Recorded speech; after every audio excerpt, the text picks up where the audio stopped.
いや、イランどうなるんだろうね。イランで難しいのが、正しい情報がわからないんですよね。イランの人がこんなことを言ってますみたいなのが、X とか流れてくるんだけど、公式情報とか、公的な、ある程度その中立な視点の報道っていうのがあんまりなくて、お互いああだこうだ言ってるんですよね。政府側はテロリストだって言ってて、デモしてる側はあくまで民間人が抗議をしてるだけで、打ち方みたいなこと言ってて、NHK がね、そう、テヘラン支局あるにもかかわらず、あんまりね、ニュース流してこないんですよ。なので、天安門のようにデモ隊に向かって、車がドーンって入ってって、普通にぶち込むっていう動画と説もあるんだけど、その動画が本当に今現在のイランの状況なのか、全然違う地域なのかもよくわかんないし、AI 生成なのか本物なのかもよくわかんなくて、ただまあなんかロイターが出してたやつで一応1日30人以上死んでるみたいなやつは多分本当なんだと思うんですけど、ただね、1日30人死んでるレベルだとしたら、政権崩壊まで行くかというと、すごいことなんですけど、すごいことだけど、政権が崩れる。でも政権を崩すってなんだって話で、そもそもその、イランという国は選挙で決める偉い人がいるんだけど、選挙で決める偉い人が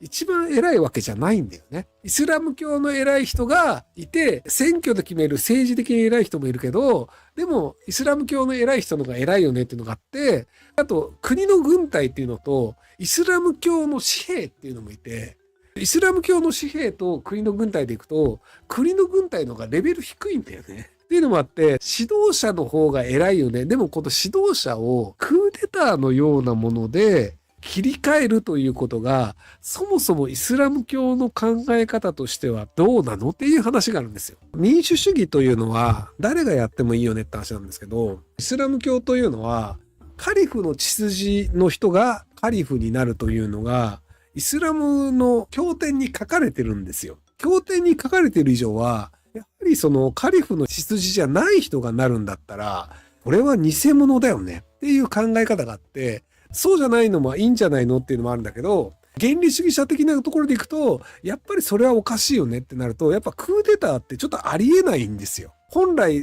導者ですと、神が決めた人が今指導者やってるわけで、神が決めた指導者を庶民が押すっておかしくね？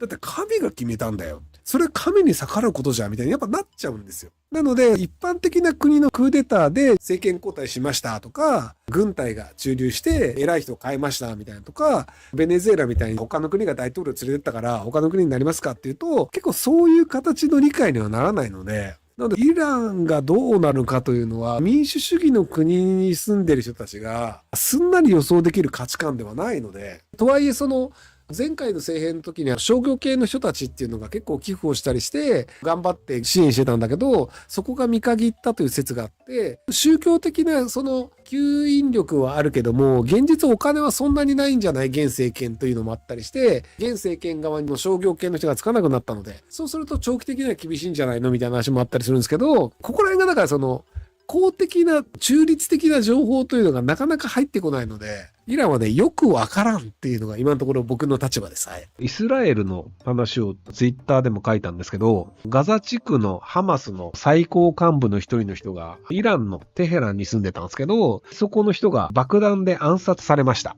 イスラエルが俺たちがやったぜって言っちゃったんですよね。あれ言わなければまだお茶を濁すという方法はあったと思うんですよ。イランとしてはもうこれ絶対イスラエルがやってるよねって分かってるんですけど、でもそのイスラエルがこれやったよねって言わなければ犯人分からないからどうしようかねぐらいな可能性があったんですけど、イスラエルが俺たちやったっすって言ってしまうと、それはイランに対してめちゃめちゃ失礼なことをしたという表明をしたわけじゃないですか。イランに住んでる人を勝手にイランに暗殺部隊を送り込んで、来ました俺たちがやりましたって言ったら、それはやり返さなきゃいけないよねというふうに、やっぱりどの国も感じると思うんですよ。北朝鮮が日本の偉い人誰かをぶちしました。それは事故かもしれないし、暗殺されたかもしれないけど、誰がやったか分かんないよねであれば、日本としても、ここは無理して北朝鮮を攻めるわけにもいかないから、穏便にしようってなるかもしれないですけど、北朝鮮が、俺たちがしたっすっていうのも、石破さんからだとして、北朝鮮が、石破さん、俺たちっすって言ったら、それはやっぱり、やり返すか、戦争行為をしなきゃいけないよねっていう世論はやっぱり強くなっちゃうじゃないですか。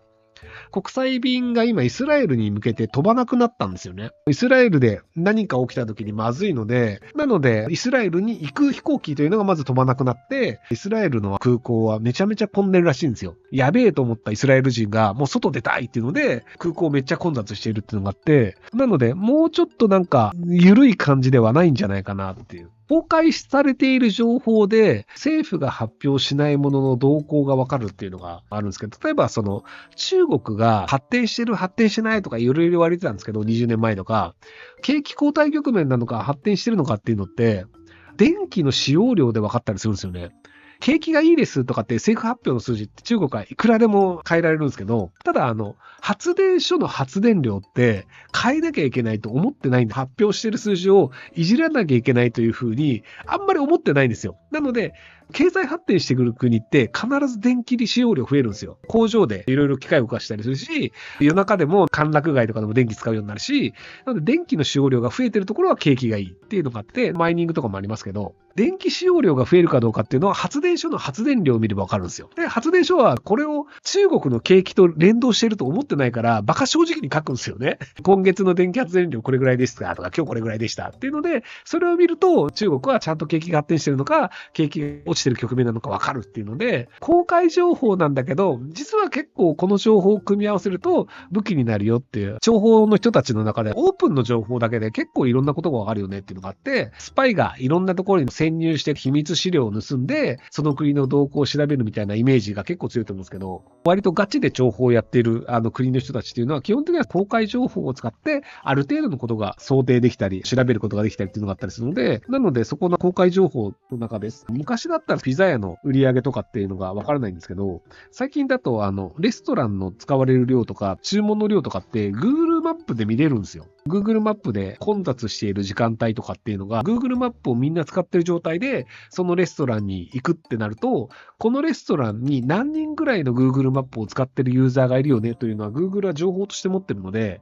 だいたいじゃあ金曜日の7時だと20人ぐらいいるよね。でもなんか今週は20人ぐらいいるはずなのに10人ぐらいしか来てないよねってなると、通常よりも空いてるねみたいなのが Google マップが自動で出してくれるんですよ。混雑具合が分かった方が便利だよねっていうのでユーザー向けにやってるんですけど、でも結果としてそれでこの店の客がこの時間は少ないなというのが情報としてどの店でも Google マップに登録してると分かってしまうっていう。っていうので公開情報でそこぐらいが手に入ってしまうっていう時代になってるので、そういうところで戦争が起こるかどうかっていうのも予想できてしまうっていう。イラン激しく暴動してますか？民主革命になりますか？それともイスラム軍が鎮圧して終わりますか？いやー、これがですね、イランのことね、マジでわかんないんですよ。なんでわかんないかっていうと、イラン 5G でインターネットつなげなくしてるらしいんですよね。ヨーロッパとかアメリカというのはイランと仲が悪いので、イランの内部の情報というのは出せないねっていうのが当然なんですけど、NHK ってイランにテヘラン支局ってあるんですけど、テヘラン支局が情報を出してこないんですよね。本来であればすげえデモが起きてて、で、1日何十人も死んでるらしいんですよ。イランの政府としては、デモに参加したやつは殺すっていうのを言ってて、天安門みたいにバンバン撃ち込むみたいなのやってないらしいんですけど、でもなんか拘束されて撃たれたりみたいな人がいるみたいな話になってたりしてて、結構人は死んでるんですけど、そのデモがどれくらい続くかなんですけど、政府派の人の建物だったりとか、政府派のモスクが回されたり、これが結構珍しいなと僕は思ったんですけど、政治的な象徴というのを燃やしたとしても、モスク燃やすまではなかなかイスラム教徒仲間としてはやらないだろうと思ったら結構やるんだなっていうので、っていう感じなので、実態がわからないんですけど、結局のところ何らかしらの反政府軍のリーダーがいて、反政府軍のリーダーが今の人たちを倒してそこを乗っ取るみたいなクーデターを狙ってるという話は今僕が聞いてる限りはなくて、結果としてその民衆が騒いでるけれども落としどころをそこまで考えているわけではないっていうところなので、あんまりその政治的なクーデターまでいかないんじゃないかなという気がします。はい。ご視聴ありがとうございます。今回の動画はこちらからの切り抜きになります。ひろゆき LINE スタンプ好評発売中です。